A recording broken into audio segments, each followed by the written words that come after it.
welcome back to the MJ Gooner podcast right here for the MJ Gooner Talk. Of course, this is a different segment, different series, not the post-match review. Again, season has ended, which means I will be no longer doing the post-match review for a while until we play, our first official game of the season.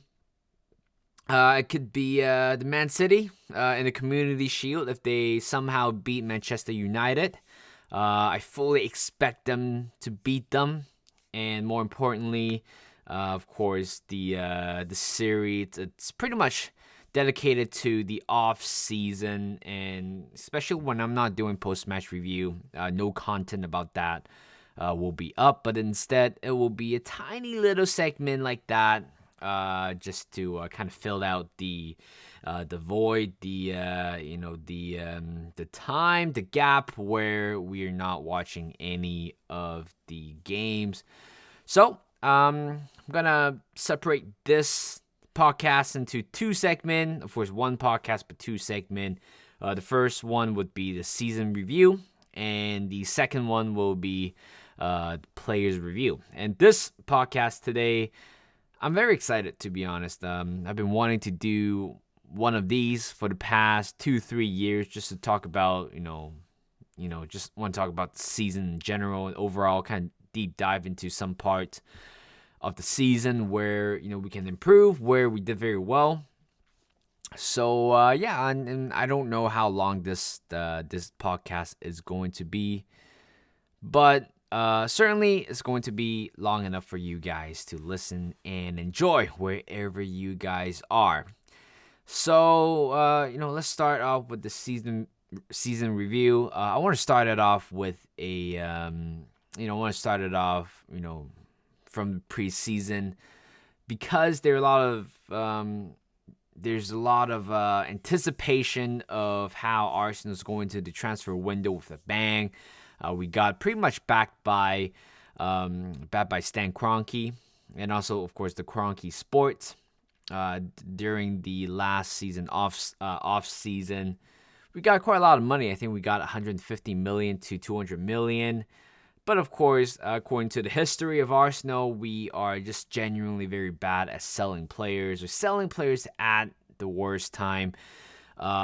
We terminated at least 2 to 3 players in our last 2-3 years, actually, a year or two seasons, where we just prematurely, canceling the contract. Socrates is one of them. Aubameyang was one of them. Ozil was one of them. Mustafi was one of them. Kolasinac was one of them, which was honestly painful to watch. The fact that we signed them with a very higher wage as well, and the fact that we have to sell them. Well, we didn't sell them; we just have to release them. But at the same time, the compensation cost was a pain in the ass, per se.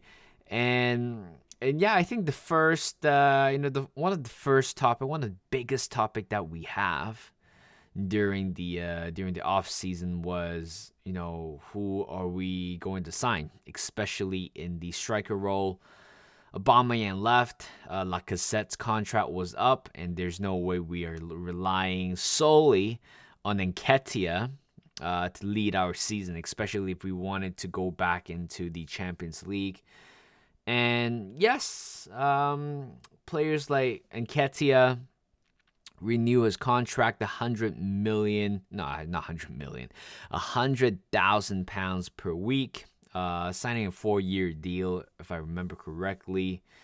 And honestly, I think it was a right move in the end. I think there's still some market value within Edison Nketiah's status.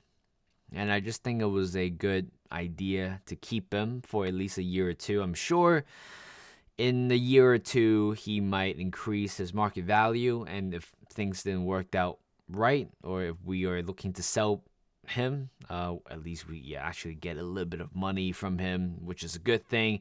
Like I said, contract was ending that year, completing his 5-year service with Arsenal. Again, I think he is, I will give it I will give him 6.5 or 7 out of 10. I remember his second and third year. I think he had a much stronger season. That both those seasons compared to the last season that we had. So we got to go into the market strong. First off, I think the first signing I remember was Matt Turner. I wasn't quite sure about that, especially knowing that Leno was going to Fulham in a very cheap cost as well. I believe it was $3 million on the table first, and with some add-on, it would become like $8 million in the end. I miss Leno. I think he's a very good shot stopper, but whatever Arteta's plan was having back then, I wasn't quite having it. I think it was such a vulnerable position for Arsenal to give up a player like his caliber. The fact that he saved us a lot, during our worst season ever in 2021 season, and just letting him go for such a cheaper cause was unnecessary. But you know what? We just need outgoing at the club, and we signed Matt Turner. Nobody knows a lot of stuff about him. I believe we signed him for 7 million euros or pounds. I forgot which currency, but I assume everything is in pounds. Yeah, 7 million for Matt Turner. Of course, certainly there are politics behind the signing. I'm sure I'm aware of that. Even Leno said it in another interview. I just knew it's there's some politics behind it. But at the end of the day, when you think about he is the United States of America, soccer team, first choice, goalkeeper, then he is not going to be as bad as Runarsson. Who remembers him? So we signed him for $7 million, and the second player we signed was Fabio Vieira. That was out of the blue. I think I woke up one morning seeing that statement from Fabrizio Romano, and also the statement from Porto itself saying that Arsenal signed him for $35 million. And looking at the highlights, it looks pretty good.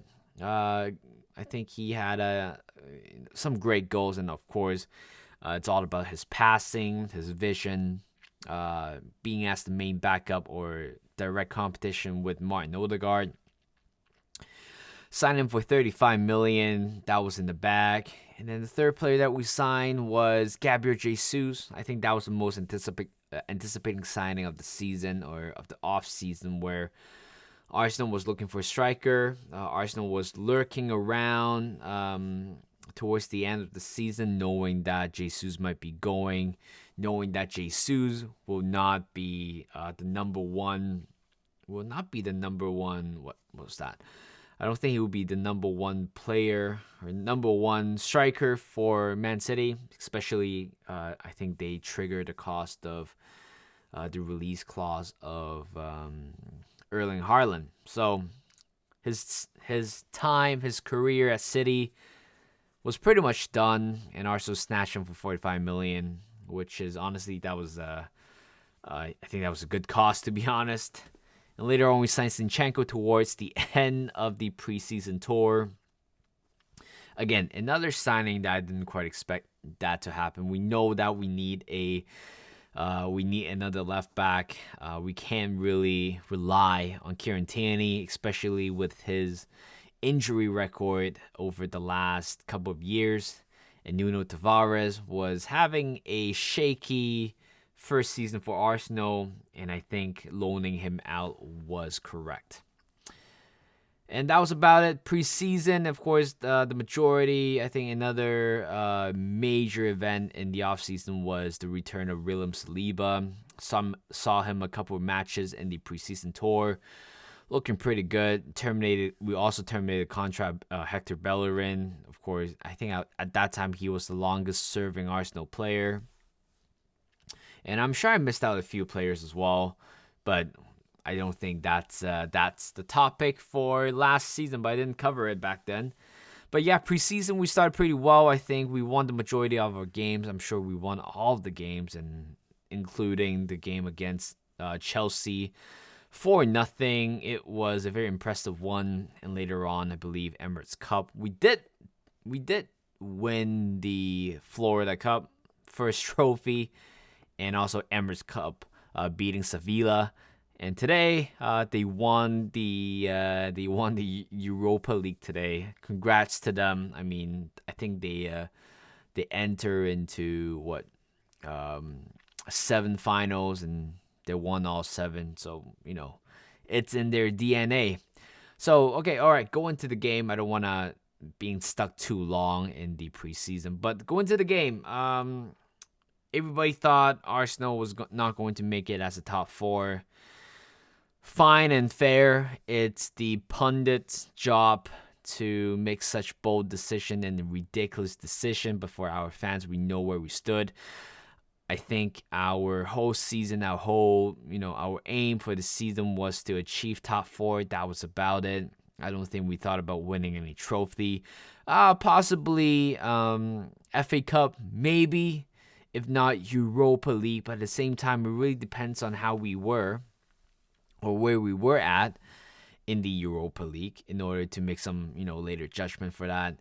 So first game, I was watching a video of all goals for Arsenal. I'm just trying to keep track of it. Crystal Palace away again, Selhurst Park, one of the toughest ground that everybody played. Arsenal had terrible record. On that ground. We beat them 2-0. I wouldn't necessarily say a very easy game. I remember watching that first game of the season. Certainly, there are a lot of moments where it was super nervy and inconsistent in some of the plays. But honestly, in the end, we got a clean sheet. We got the win. That's a great way to start. Later on against Leicester, a very good game, that one. At the same time, it also shows a lot of sign of Arsenal as well. The fact that we are able to bounce back, we are able to be more resilient after conceding a goal. I remember we scored, I think we scored the first 2 goals first. Gabriel Jesus, was it? Yeah, Gabriel Jesus opened up his scoring career for Arsenal, scoring that 2 goals. Later on, Saliba with a known goal, and later on we answer one back with Xhaka, and Madison scoring another goal, and I believe Martinelli's signing off that game with another goal as well. Again, it was a quick bounce back, quick resilient. And later on, we beat the third game. Crap, I forgot. I think it was Bournemouth away. And then Fulham, I thought that was a game where, our 3-game winning streak was coming to an end. But, like I said, after conceding the first goal, it's all about, do we have the ability, do we have the guts to make a comeback? And we did. And the last time we actually made a comeback in the league game was the game against Wolves at home. We conceded, the first goal with a mistake. I think Juan scored the first goal, and later on with Pepe's goal, and like I said, half-ish goal. And we need more moments like that in that season. And I think the fact that Leicester City kind of proved us a point where we're able to do that, able to bounce back and score goals. Same as Fulham. I know the way how we conceded that first goal from Gabriel was quite disappointing. I felt like Gabriel didn't quite learn any lessons, but turns out he became better, and we score with an Odegaard goal and also Gabriel's goal as well. Fifth game, I believe it was Aston Villa.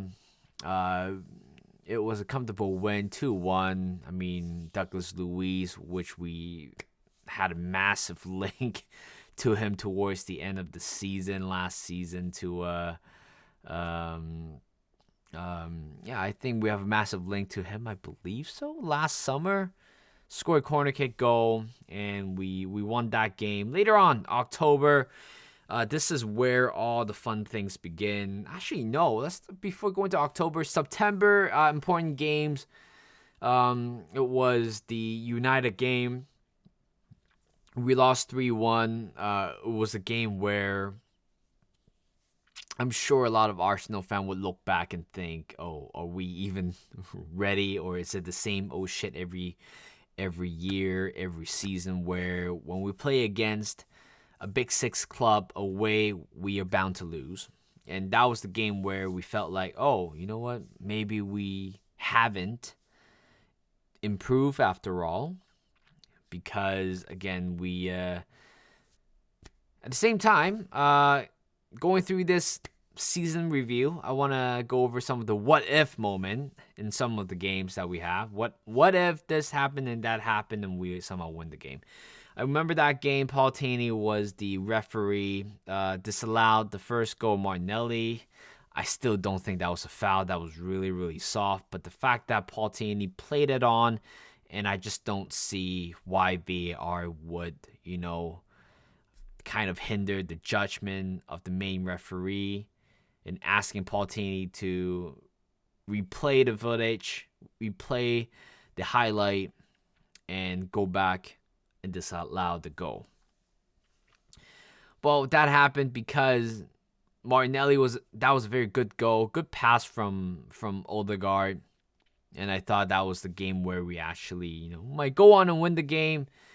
Well, I'm not saying that after Martinelli's goal we're gonna win the game. I'm not about that. But the fact that it could change the whole tide of the game, that's exactly what happened.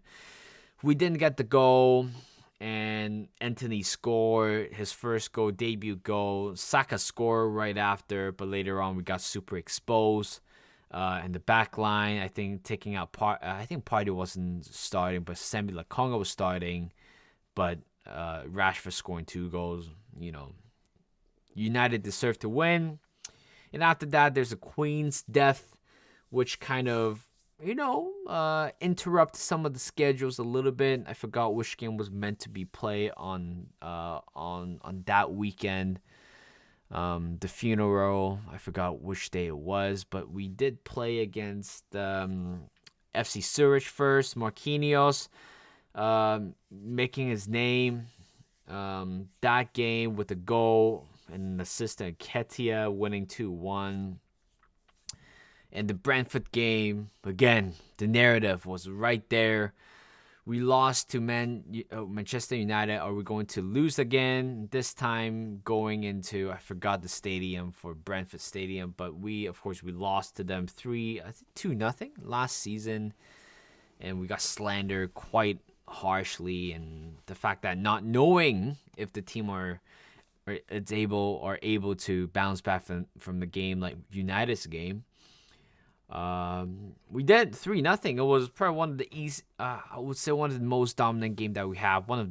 Definitely one of the top performances of the season for that one. Later on in October, just a lot of big games in general. We have a City game in the middle of October, and we have 9 games to play. I think we play 9 games that month.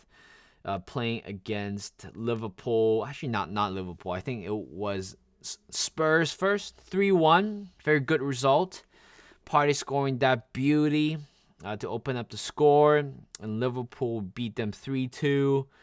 Again, we haven't beat Liverpool for a very long time, but this is the first time coming in 5-6 years. Very proud of the team. I still remember that. It was a back and forth game, even though the penalty in the end was quite controversial. I think Jesus was a little bit soft going down. And of course, some Europa League game. We beat the majority of them except losing to PSV. I think that was about it, right? I forgot the Europa League result. The thing is, Europa League has been such a detrimental effect on the Arsenal squad. I don't remember the majority of the games that we played. Again, it was a game for rotational players getting some minutes. That was about it. But at the same time, I don't think we have the depth to actually go into and try to win. Trying to win it. And I think the only was it the only game that we dropped points? I think we did play against Brighton. I think we got out very early. I don't know what happened to that game, but Carabao Cup, nobody cares about it. We lost to PSV 2-0, and the game against Southampton, that one hurts a lot because I felt like we have a lot of chances. Again, Jesus kept going down by Lianco. Somehow we didn't get a call. We didn't get a penalty, even though it was dead obvious that Southampton has been fouling our players in the penalty box. 1-1 was that final score, was disappointing. Leeds United was one of the toughest game. I think probably the earliest, one of the toughest game that we played. And right now, thankfully, thank God they're relegated. But that game was really tough. We beat 1-0. Patrick Bamford with a penalty missed. That's how we got the result. Later on, October has been fantastic, to be honest. But with the team that we had in October, I felt like if the City's game didn't get postponed, we might have a chance. Because when I was looking back, September, October, that was the time where Man City was a little bit unstable. And if the game against City didn't get postponed, we might have a chance. I'm not saying that we're definitely going to win it, but certainly we might have a chance to somehow win the game, actually. But who knows? This is just completely stupid. But it's okay to dream sometimes. Going to November, we qualify for the Europa League round of 16. The big game against Chelsea, who were in a turmoil back then, winning 1-0. Highlights of the game was scoring that goal. I think we show a very dominant performance throughout the whole game. I remember that. Even though we beat them 1-0, I still thought that Jesus would have probably scored the goal of the season with that header. But the build-up before that was incredible. But celebrating around Aubameyang was that was perfect. Nothing personal after all. And the last game before going into the World Cup against Wolves, again a very tough ground to beat. We beat them 2-0, but we were 5-point clear with the game in hand, I believe so, against City. And that was the moment, that was the season we thought, it is going to be something special. It is going to be something special. After the World Cup, knowing that Gabriel Jesus was injured for 2-3 months, and we thought, this is where Arsenal's going to collapse, right? At first, we didn't have Partey for a few games. We didn't have Zinchenko for a few games. We survived without both of them. And right now we thought, can we survive without Jesus? Because technically he was our most expensive signing of the season. He was one of the key players of that first half of the season. And he has been very influential despite not scoring a damn goal for more than a month. But again, other than scoring goals, he is very good at contributing throughout the whole game.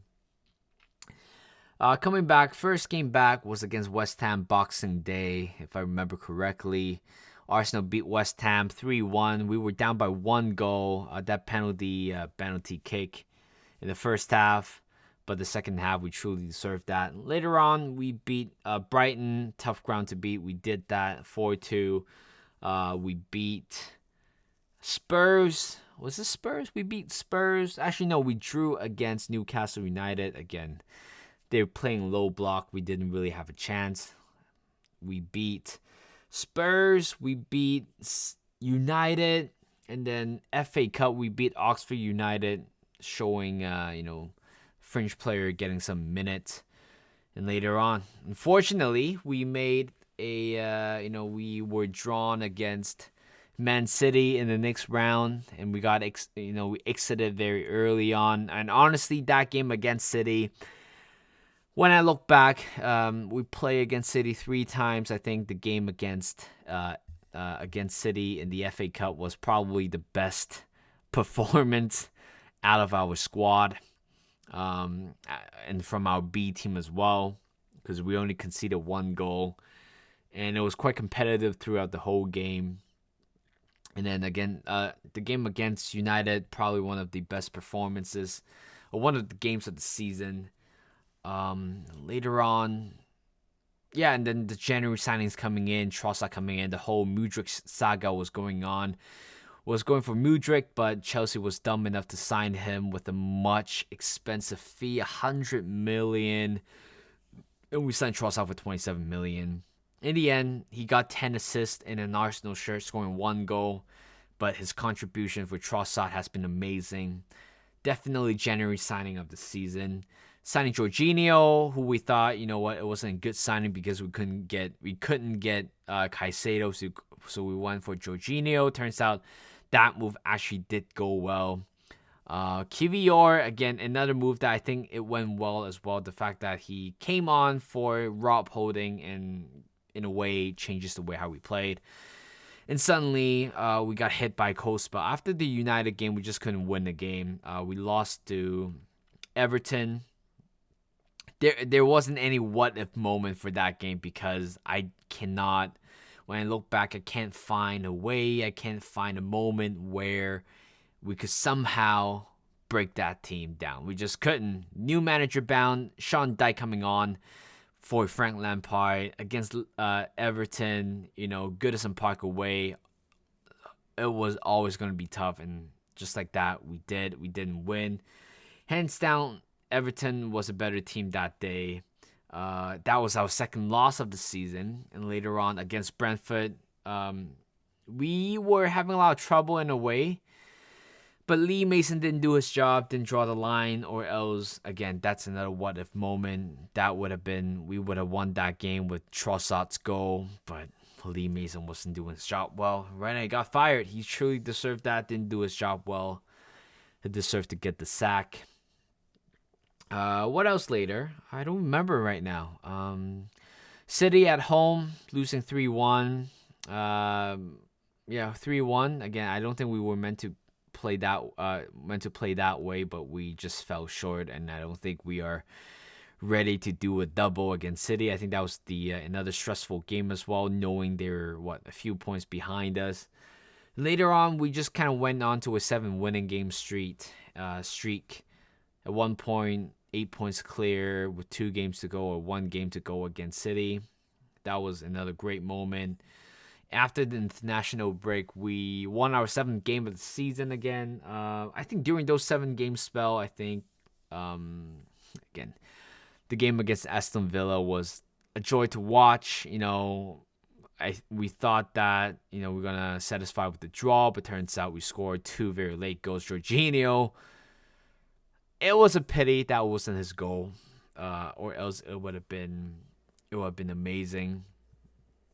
Beating Leicester, beating Everton, beating Crystal Palace, beating Bournemouth, and beating Leeds United. Again, the Bournemouth game was, I would say, the game of the season. One of the game of the season. I still remember I jumped up and down after Reece Nelson scoring that goal. And after that, it was an international break. We beat Leeds United. Later on, Liverpool was just... I know a lot of people might disagree, but that roar from the crowd, from Granit Xhaka kind of triggers everything. We were 2-0 up, almost going to halftime. Salah scored that goal, but before Mohamed Salah scored that goal, we were in control, but after Xhaka woke the crowd up, everything just kind of turned. Firmino scoring that, kind of a last-minute equalizer, and we kind of bottled that game. Same as West Ham, completely dominated after 30 minutes, and later on, that penalty, I think it was a penalty in the end. Ben Rama scoring that penalty, 2-1. Saka missing that penalty, and that's another what-if. Liverpool was another what-if moment. Saka missing that what if, and that was a pain. That was painful.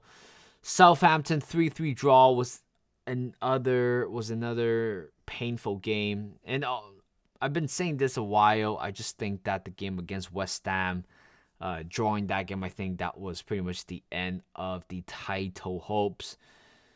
Southampton shouldn't have put ourselves into that situation very early.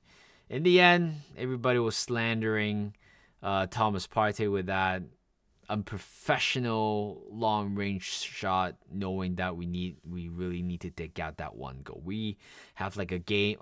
We had a minute or two to play, but he decided to go for a very unnecessary shot. So, and that after 3 disappointing draws, we got 3 points out of 9. Carrying that form to City, it's not the brightest idea. We did that, losing 4-1. Rob Holding scoring that consolation goal, 3-1. Wink at whoever it was. Very unprofessional, to be honest. Even though we're not actually not winning the game. And 4-1. We would just completely collapse. Again, Europa League, we were out. Tomiyasu was out, Saliba was out. That was another turning point. What if Tomiyasu or Saliba didn't get injured? I don't think we would have ended up in a situation like that. I think even without Saliba, I'm sure it was, the injury came from the fall against Fulham away. I think it was that made Saliba injury even worse.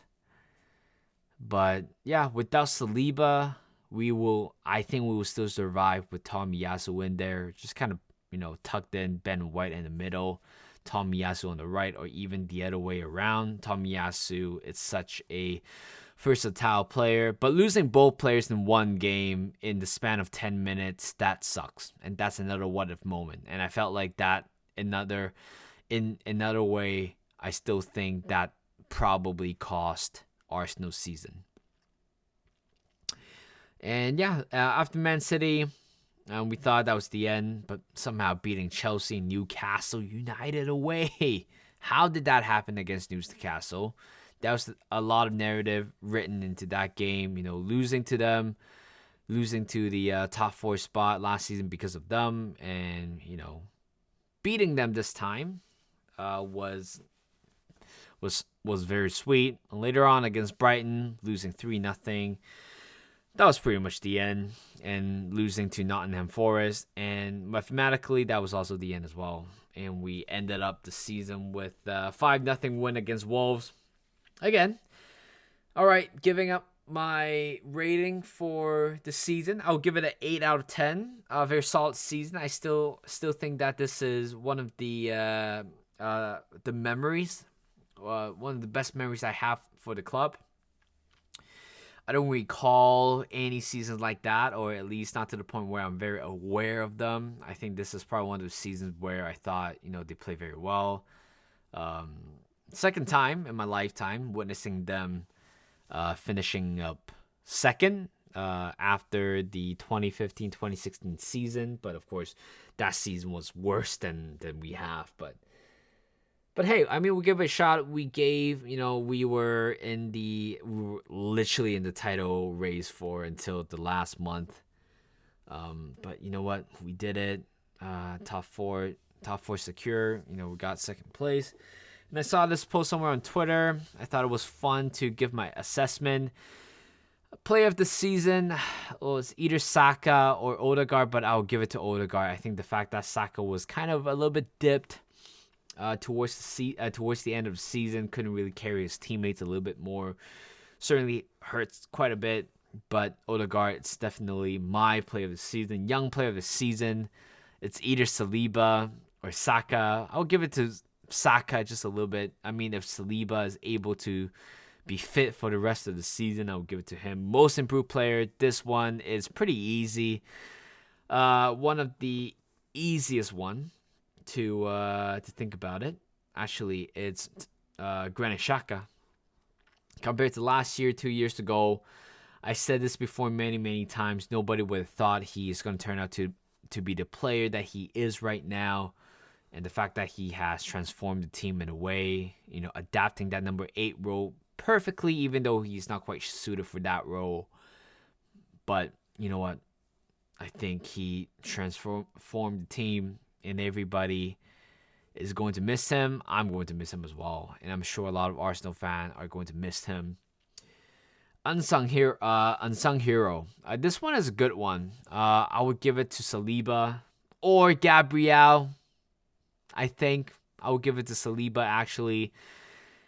Came back from 2 loan spell. We all thought he might be heading to the exit, based on the situation. But turns out he has been amazing. But we got to give a shout out to Ben White and Gabriel as well. Signing of the season, I would give it to Zinchenko, despite I was slandering him in the last season. But at the same time, you can give it to Trossard or even Jorginho. But for Zinchenko, simply because he was here longer, transformed the team, transformed the way how we play. And first at left back, we have a much greater control with him every time when we start or when we play a game.